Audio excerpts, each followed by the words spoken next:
स्वामिन् नमस्ते नतलोकबन्धो कारुण्यसिन्धो पतितं भवाब्धौ मामुद्धरात्मीयकटाक्षदृष्ट्या ऋज्व्यातिकारुण्य सुधाभिवृष्ट्या स्वामिन्नमस्ते स्वामिन्नमस्ते स्वामिन्नमस्ते स्वामिन्नमस्ते स्वाराज्य साम्राज्य विभूतिरेषा भवत्कृपा श्री महिमप्रसादात् प्राप्ता मया श्री गुरवे महात्मने नमो नमस्तेस्तु पुनर्नमोस्तु नमो नमस्तेस्तु पुनर्नमोस्तु नमो नमस्तेस्तु पुनर्नमोस्तु। जय गुरु, जय गुरु, जय गुरु।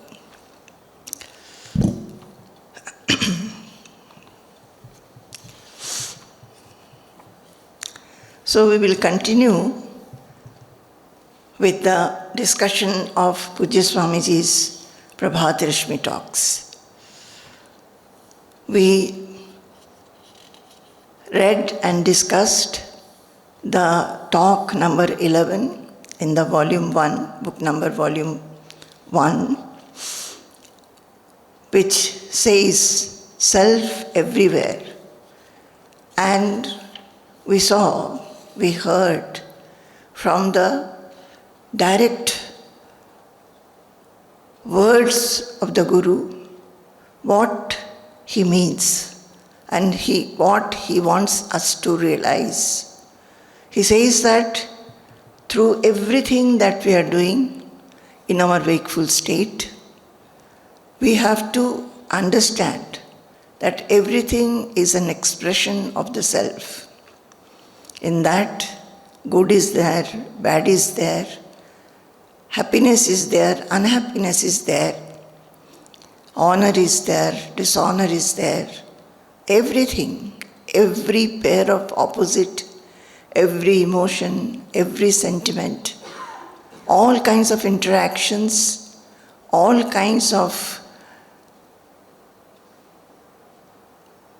bhavas of the mind and intelligence, in everything we have to find the substratum, the self. And in explaining this, Swamiji has again and again chanted these words from Bhagavad Gita, 6th chapter, number 32. Atmaupamyena sarvatra samam pashyati yorjuna sukham va yadi va dukkham sayogi paramo mataha. In this connection, I would like to just read out one, my journal. For any spiritual seeker, it'll be good if one writes a journal for oneself. And that is not what we did the whole day, what we ate or where we went, whom we met. It should be the introspections of the mind. Through various interactions, through various thoughts even, and trying to find out the source of the thoughts and the points where we find that we are having to sublimate our thoughts. How the thoughts can be sublimated, the impure ones, and purity can be achieved.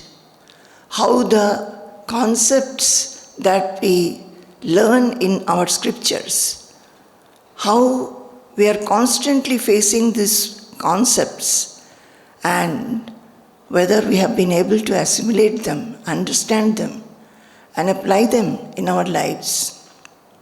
So I was given to writing this journal ever since I stepped into the spiritual path. And this one is one so.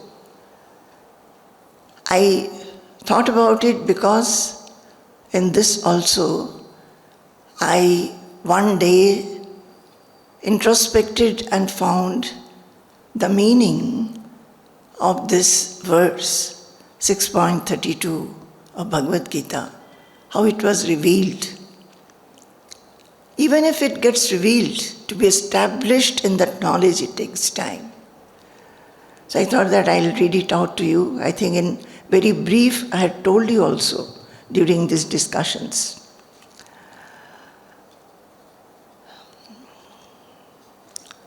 This is with a prayer. All my journals were written to my inner Lord, who is the Guru. So I would be addressing the indweller, the inner Lord, and writing these journals. So right in the beginning, I have this prayer that, O my indweller who is within me, make my mind blossom forth like a beautiful flower. So I've written, the mind was roaming about as if in darkness.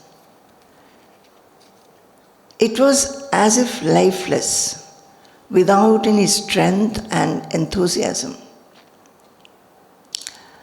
That day the mind was like that, having no interest in anything, no enthusiasm and strength. I was weeping, calling my Lord. Why the mind is like this? It is so dark, O Lord. At that time, I was standing near the window and was looking outside. It was the time of the day when slowly the sun was setting and darkness was setting in. And while looking at daylight moving into darkness, slowly the daylight going away and merging into the darkness, I suddenly realized and had this revelation, oh, in this darkness also, it is you, O Lord. As brightness is your form, so also darkness is your form. And this I saw where? In the nature, by looking at the sky. And I thought that, oh, we say day and night, but actually the day and night, it is only the absence of light which is darkness. Both are the same. The same Creator is in both.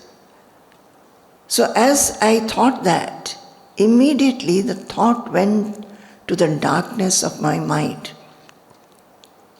And I thought, even in that darkness of the mind, that is the non-enthusiasm, indifference, etc., that was playing in my mind, I thought, O Lord, there is you and your touch alone.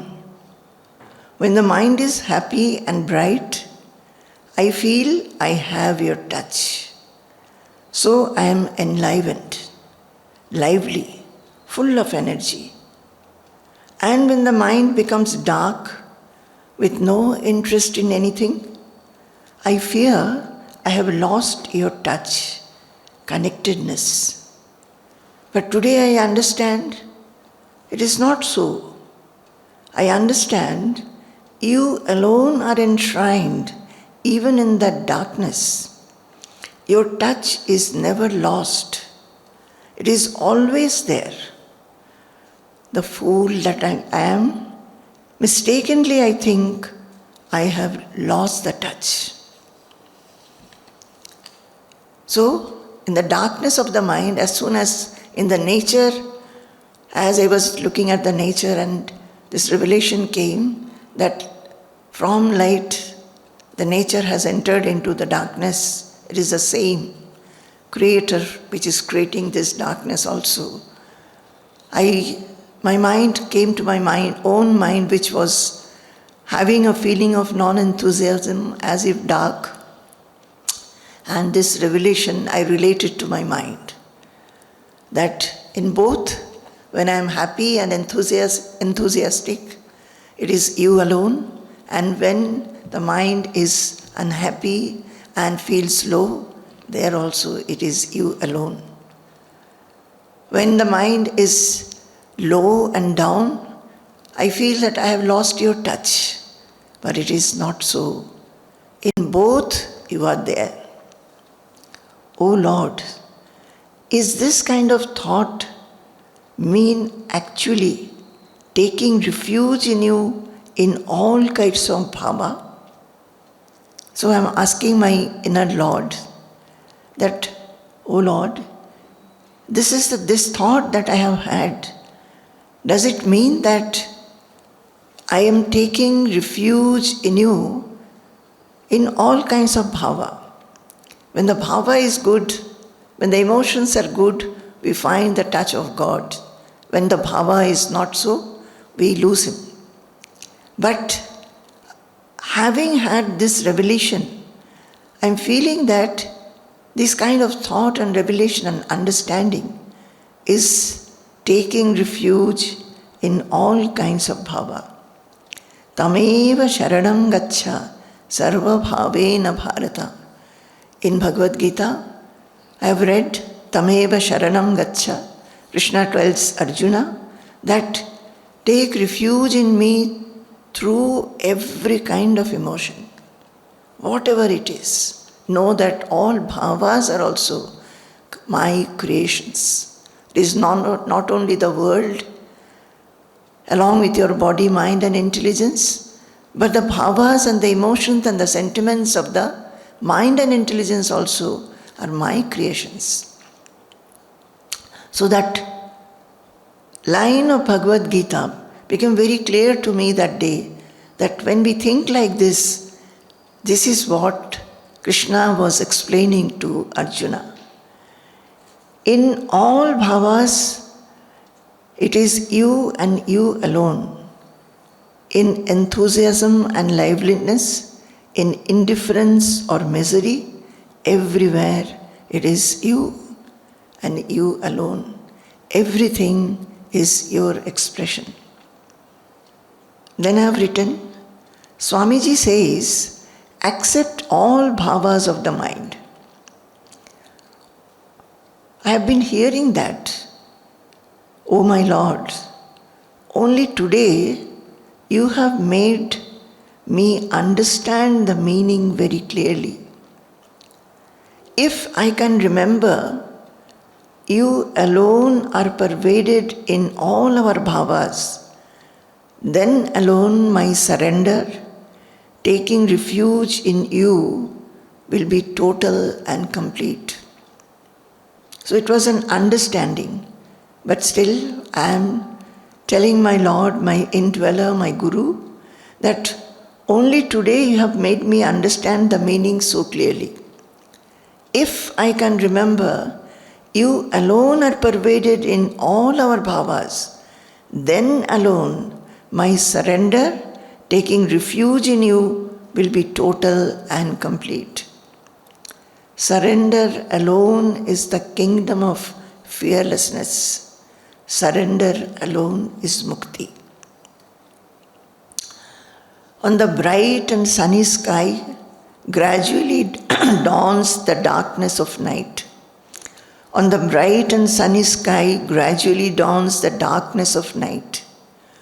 Both are His eternal forms. Similarly, in the sky within goes on the play of light and darkness, Sukha and Dukkha, alternately. Both are God and God Himself. He is there in Sukha, He is there in Dukkha. He is there in enthusiasm, He is there in lack of enthusiasm.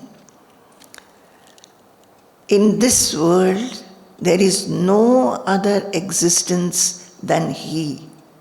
He, the only one. Then I have written this sloka. Atmaupamyena sarvatra samam pashyati yorjuna sukham va yadi va dukkham sayogi paramo matah. There is a song by Tagore which says, I'll tell it in Bengali and tell you the meaning, the two lines. Je keho more diyecho shukho, diyecho tari porichoy, shabare ami nomi. Whoever has given me delight and happiness, and through that has made me know Him, the universal Lord, I prostrate to Him. Jekeho more diyecho dukho, diyecho tari porichoy, shabare ami nomi. And those who have given me even pain, but through that pain I have got connected to the universal Lord. To all those who have given me pain, I prostrate. That is, whoever has given me happiness, delight, and through that delight has made me get connected to the Lord, I prostrate to all of them. And those who have given me pain and through that pain has made me feel close and connected to the Lord, I prostrate to them also. It is the same thing, which says that He alone is the one master. Everything else is His expression, Sukha and Dukkha, everything. So I thought that I will read out this, I will again tell you, try to write. Even if you write few lines, just your feelings, introspection of your bhavas, especially in the day-to-day life. Many times we face our own mind very clearly and understand the tendencies, how we strengthen the good ones and how we remove the bad ones, why we had these thoughts which are undesirable, like desire, ego, possessiveness, which we have to remove. Why did we have them? If we can introspect and write a few lines, it is like talking to our inner Lord. I remember many times when I would write, I would not be able to keep pace with my thoughts and my hand. And I always felt as if I am sitting at the feet of the inner Lord and talking to Him and writing to Him. It is with these writings should be with an intention of purifying oneself. Purifying oneself. This purity is absolutely necessary for any seeker, sincere seeker, who wants to progress. And this purity alone brings about the blissfulness, which is devoid of any dross, and it is self-effulgent. So I'll go to the next one, Prabhat Rashmi 12. And the topic which has been given, titles are given later. For all the talks, the titles were given later, and it was shown to Swamiji in those early days. And Swamiji would also sometimes suggest the topic. This topic is self-realization. Self-realization and all-time sadhana. The previous one, which we finished, it was self everywhere, and it covered the two dates, 15th and 16th of July, 1997. This one I find is self-realization and all-time sadhana, 18th July, 1997. The small introduction before Swamiji's talk is given like this. This year, Pujya Swamiji has sent letters to all participants of the retreat to help them come with an attitude that would enable them to get the maximum benefit from their stay in the ashram. Actually, it is true of anybody who comes to stay in the ashram. When one comes to the ashram, it is a coming to a place, a spiritual place, which is very different from the household. And it is just in the association, close association with a Mahatma or a self-realized person, and people who are staying here, who have left their hearth and home, their profession and everything in life, and they are here to learn, sitting at the feet of Swamiji, our Guru, and serve him in all kind of matters. So, when people come to the ashram, there should be a feeling to be in this ambience in a very relaxed manner and take the jewels that are available. That needs lot of attention, lot of alertness, lot of love to learn without judgment. If one is judgmental, if one finds fault, then that assimilation is hindered. So Swamiji says that Swamiji had written, this is the introduction. This year Pujya Swamiji had sent letters to all participants of the retreat to help them come with an attitude that would enable them to get the maximum benefit from their stay in the ashram. By 18th July, this is 2 days before Guru Purnima, almost all devotees had arrived. With so many devotees present, the morning Pushpa Samarpanam assumes a special sublimity and fervor. Whenever devotees come, the devotion of the devotees, they actually spread in the whole atmosphere of the ashram. So when there are many devotees, there is a different ambience. And so the total chorus singing of the Guru Stotras, etc., the devotion which radiates from everyone's mind, that makes a special sublimity and fervor in the atmosphere.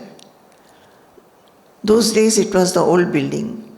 So in the front veranda of the ashram, devotion-filled men and women stood in separate lines, waiting eagerly for Pujya Swamiji to come and take his seat. Soft fragrance of flowers and incense sticks, melodious chanting of Namavali against the background of the continuous sound of heavy rain. It was to rain heavily, as I said, during July those days. The worshipful faces of the devotees, altogether made the veranda a veritable Vaikuntha. It is the abode of the Lord. And here it is the living Lord. Pujya Swamiji, ever concerned about the spiritual progress of the devotees, instructed them further on the all-fold sadhana that they should wholeheartedly pursue during the next few days to make the most of the retreat. So this is the introduction. Swamiji is talking. You will not be able to understand the self unless you take to meditation and are able to withdraw from the world, from the senses, bringing the functions of the mind and intelligence, that is manovritti and buddhipritti, to a full stop. After having said that everywhere in everything there is self alone, and there he has constantly spoken that it is not only samadhi that one should be aiming at, one should perceive the self in other aspects everywhere, even in the waking state. Here he is starting with meditation. And he says that what is meditation? One should be able to withdraw from the world, from the senses, bringing the functions of the mind and intelligence to a full stop. There is something called consciousness. You must know how it shines within the body, activating and animating it. The self, the consciousness, you should feel how it activates and animates the whole body. When we meditate, we close our eyes. We sit in a posture and we let our body feel relaxed, everything relaxed, mind relaxed. We watch our thoughts. We just witness what is going on in the mind. And we must be able to find this consciousness which is animating the body. The luminosity of the consciousness should be felt. If you have a lamp with wick and oil, the lamp will burn once it is lit.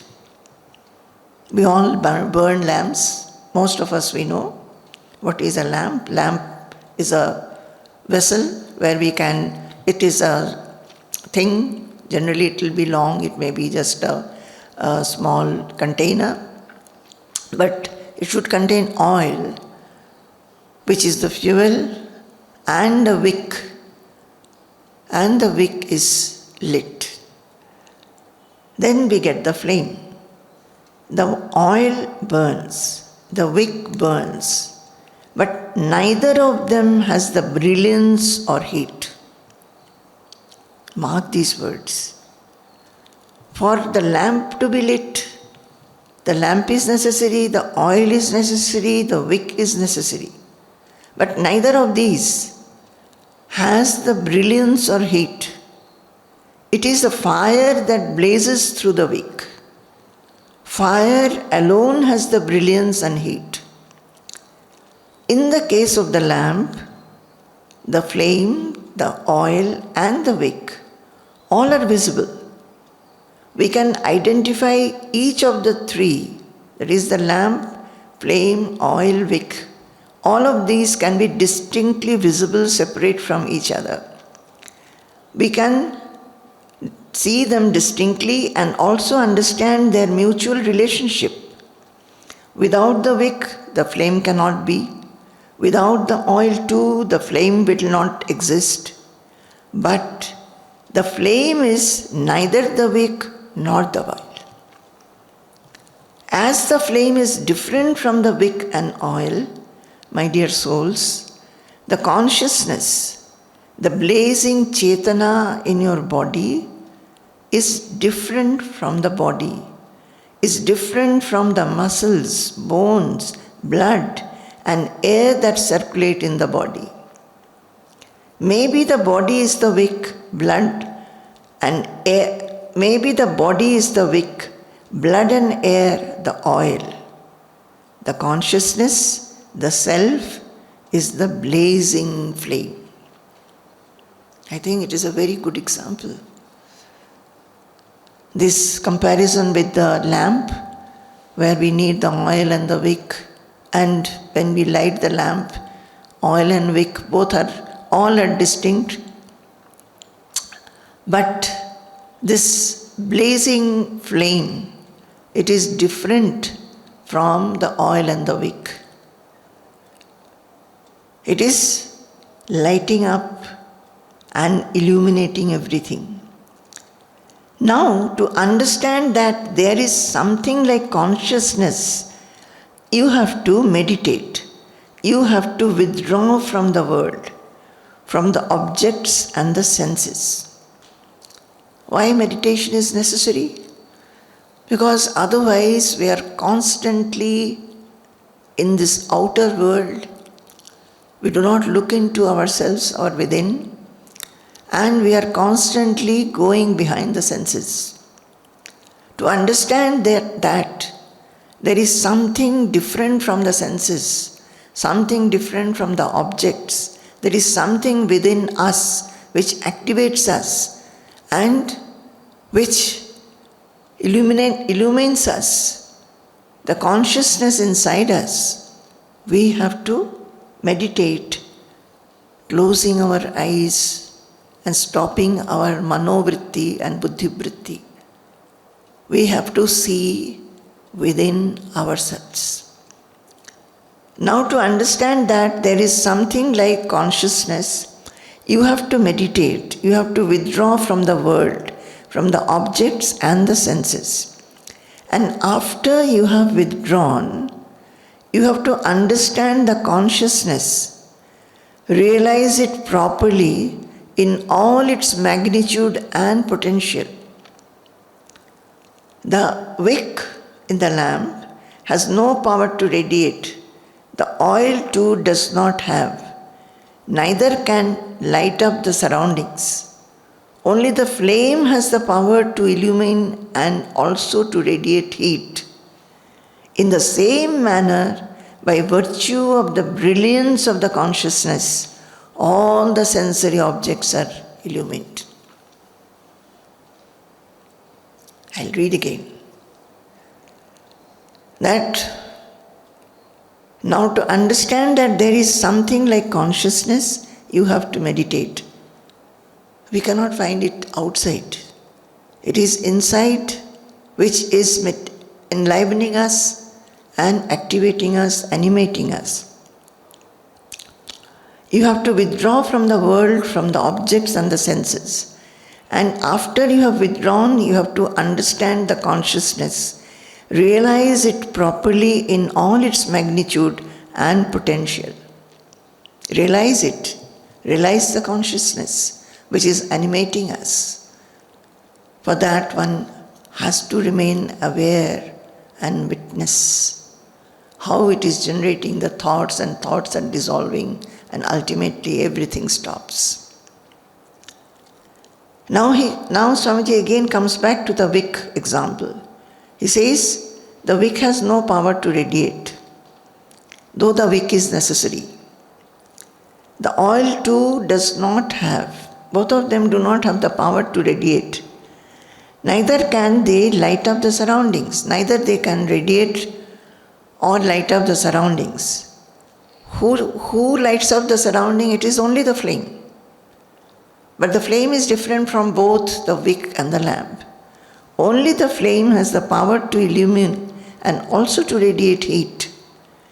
In the same manner, by virtue of the brilliance of the consciousness, all the sensory objects are illumined. So, it is by the virtue of the self-effulgence, self-brilliance. What is this consciousness?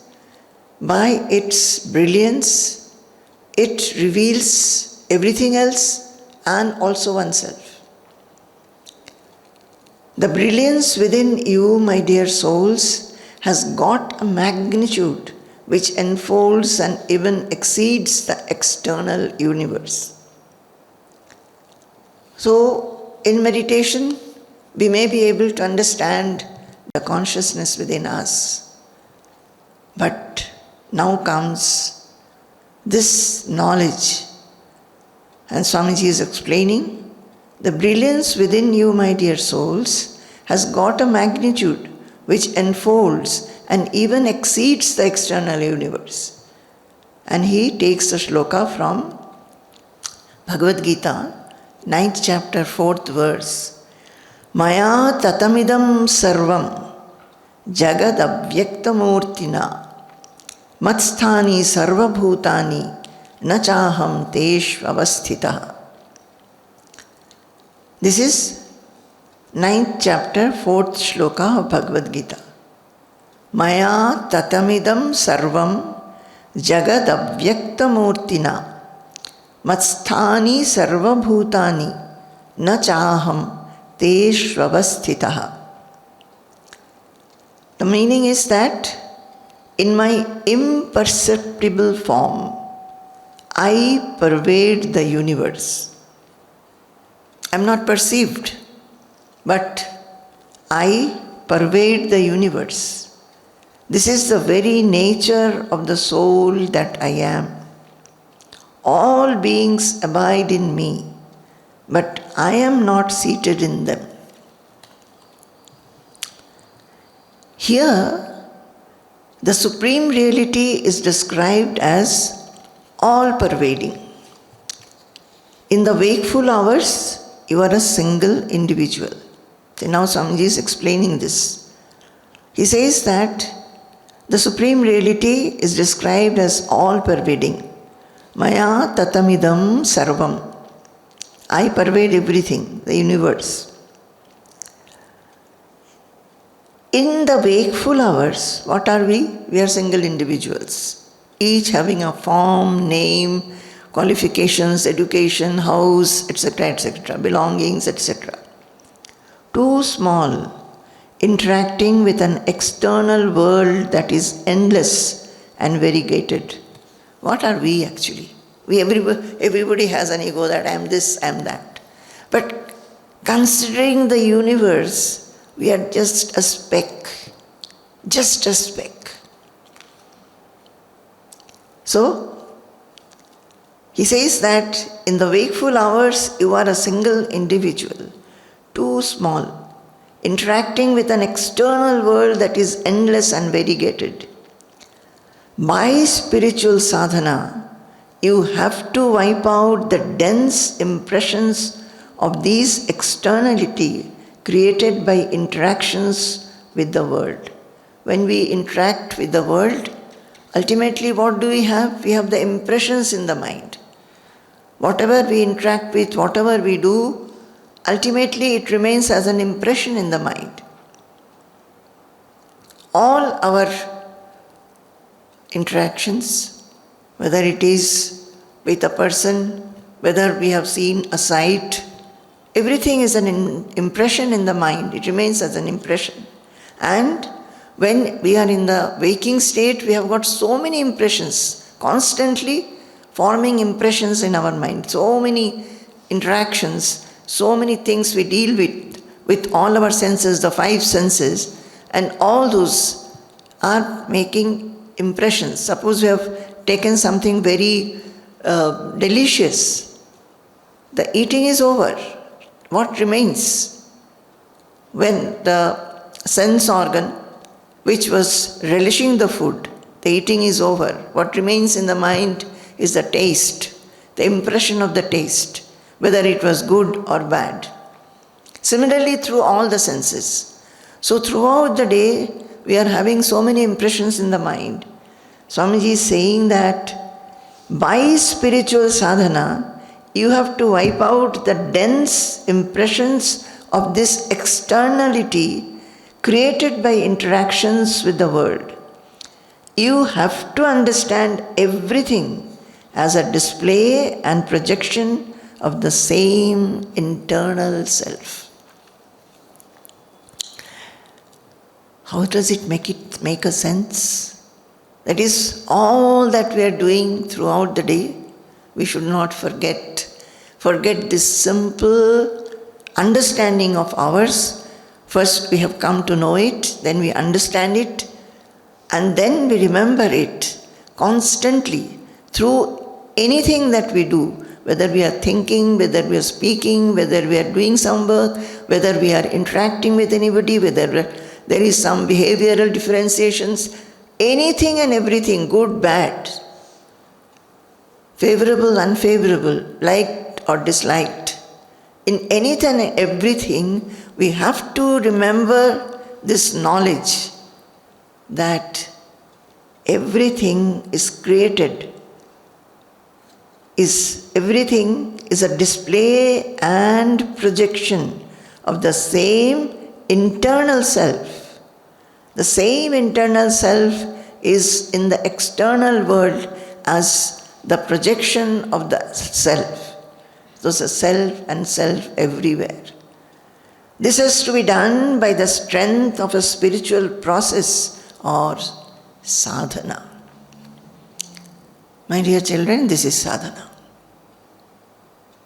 Sadhana is just not reading, just not listening, not chanting, not worshipping with flowers and this, that, not even meditating, but to be understanding this fact that everything is pervaded by the same self, the self that we are realizing within, we are feeling the consciousness within through meditation. That same self is everywhere, in everything, every aspect of our wakeful life. So that is sadhana. It needs effort. It needs love for the sadhana. It needs a wish and yearning. If you don't have the yearning, then you will not spend time in dealing with these thoughts. We have to deal with these thoughts. Swamiji says 50 mind hours we have to spend for everything to settle down, every knowledge to settle down as our own system. 50 mind hours. You can make it 100 mind hours. No, not less than that. That means what? Again and again, we'll have to deal with these thoughts, delve in these thoughts, swim in these thoughts, like these thoughts and lovingly do it. Just like whatever we love, we are constantly thinking of that. Whatever we like, we want to be in those thoughts. Similarly, if we are a sincere seeker, and I always understand, my dear children, that we have not learned to do this so far. So, if we want to do the sadhana, many times we will forget. What of that? As soon as you forget, you start again. And develop that love, the yearning. And why? Because that takes away all kinds of grief and affectedness in oneself. So, this has to be done by the strength of a spiritual process or sadhana. During sleep, we withdraw from the outside world and get dissolved into ourselves. But while sleeping, we are not conscious of what is within us. During sleep also, what did Swamiji say in the beginning? That all these functions should come to a stop. That is, we have to withdraw from the world, from the senses, bringing the functions of the mind and intelligence to a full stop during meditation. Now, in sleep also it happens so. Sleep also, everything stops. But there is a difference between the meditation and the sleep. So he says that during sleep we withdraw from the outside world and get dissolved into ourselves. But while sleeping, we are not conscious of what is within. Every day we sleep. every day everybody sleeps. But are we knowing ourselves? Is everybody knowing and perceiving and understanding and realizing the self? We just sleep and get up in the morning. So, in samadhi, meditative absorption, in addition to being withdrawn from the external world, we are conscious of this internal source into which all things recede in sleep. What a beautiful, clear expression. What should happen in samadhi and meditation? It is not like sleep. There will be an awareness where we will understand that we have got withdrawn from the external world, but there will remain a consciousness, an awareness of the internal source into which all things recede in sleep. And during meditation also, all the vrittis have receded there. Everything has come to, all functions have come to stop. But we are aware of it. That is the witness who witnesses everything that is happening, and that is the self. But how will you resolve the crisis of externalization, plurality, and separation after you wake up from meditation and see the entire world as separate from you, separated by the senses? Again, Swamiji comes back when we get up from meditation. He says, in meditation what should happen is that we should be able to clearly perceive or realize that source where everything is dissolving. We become the witness, where all functions of the mind and intelligence and the external world has simply stopped. But how will you resolve the crisis of externalization, plurality, and separation after you wake up from meditation and see the entire world as separate from you, separated by the senses? When we get up from meditation, again the external world, we are in the midst of that.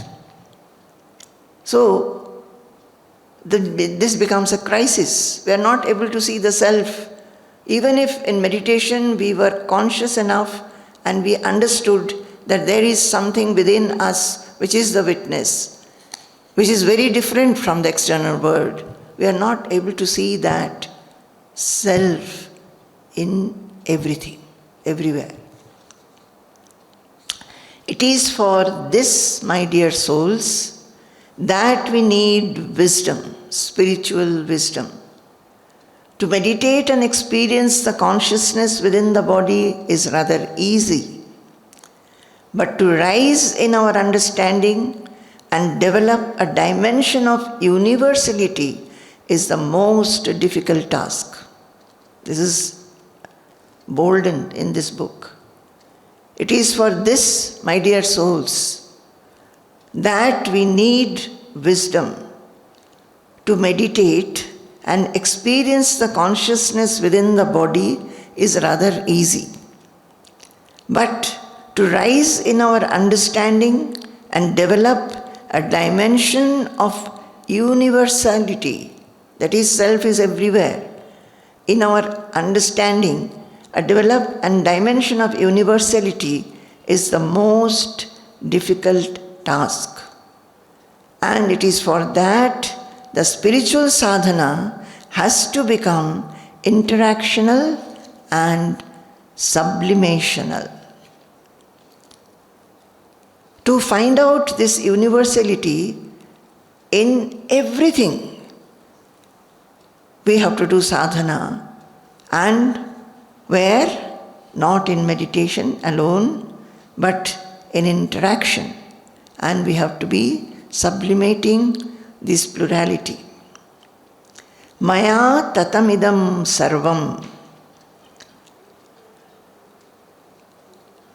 I think today I will stop because it is a new para starting. Tomorrow we will do the next session. We will do the rest of it. And we must introspect on these words. I'll stop by reading it again, saying that Swamiji is posing a question. How will you resolve the crisis of externalization, plurality and separation after you wake up from meditation and see the entire world as separate from you, separated by the senses? It is for this, my dear souls, that we need wisdom. To meditate and experience the consciousness within the body is rather easy. But to rise in our understanding and develop a dimension of universality is the most difficult task. And it is for that the spiritual sadhana has to become interactional and sublimational.